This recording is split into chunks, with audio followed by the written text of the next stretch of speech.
Hi everyone, this is J7Jace bringing you some builds with the Time Mage. Having one in your party is always great, as casting haste is one of the best beneficial spells in the game.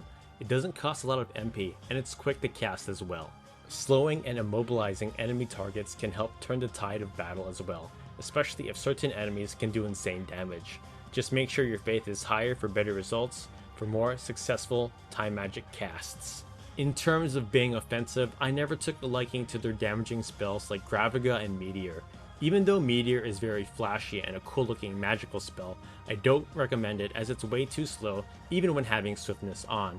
But there are awesome secondaries that can turn your Time Mage into a killing machine, as their MA is quite high, so for our build, I like to stack as much MA as we can and speed. So equip Dream Waker, Brass Coronet, Sage's or Lordly Robe, and Sepchim or Speed Shoes. If you're on the PS1 version, for your weapon use Mage's Staff or Zeus Mace, Lambent Hat or Ribbon, Light Robe, and Sepchim. Then for your abilities, I really love Iaido, as it gives them very strong offensive abilities that they lack. And in the late game, if you can get your hands on a lot of Masamune, I suggest using this at the start near your allies, as this is better than casting Haste. Then equip Auto Potion or Shirahadori, Swiftness or Arcane Strength, and Teleport or Move plus 3 depending on the map. I'm aware that the Haste spell can be less useful in the late game, as many strong items like Excalibur, Sepchim, and Brigand's Glove give permanent haste, but before then it's a great spell to use on your party. With this build, we can do a variety of things from casting slow to doing heavy damage with our katanas. Back in the day, I often used my Time Mages as more of a purely support role with either white magic or items. So I'll show you what I did in the past with these two setups, with only items from the shop. The first variant was to have white magic secondary, critical recover HP, swiftness, and mana font.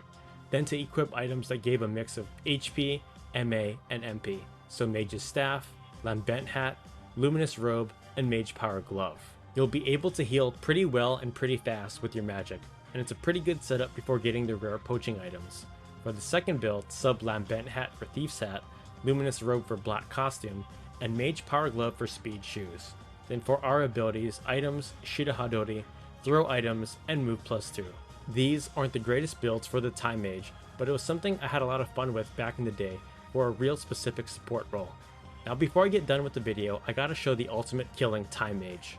I've mentioned this build in the past many times, but it's to put Arithmetics as your secondary. Although it's not as good when compared to the Black Mage because people like to compare each other's damage, the Time Mage can still put out very high numbers. So equip Dream Waker, Brass Coronet, Wizard's Robe, and Sage's Ring. Then for your abilities, Mana Shield, Arcane Strength, and Mana Font. When it's your turn, use Math's skill with the right ability to target everything and blow them up. If you want to deal even more damage and be more overpowered, put Chameleon Robe and Tiny Rouge on, and you'll be dealing even more damage. Just use Holy. However, this accessory should be for Ivalice's next top model only. These are all my builds I like to use on the Time Mage. Growing up, they were my favorite magic user by far, so it was about damn time I made a build video on one to show that I really did like them. Thanks again so much for watching, and I'll see you next time with more FFT videos.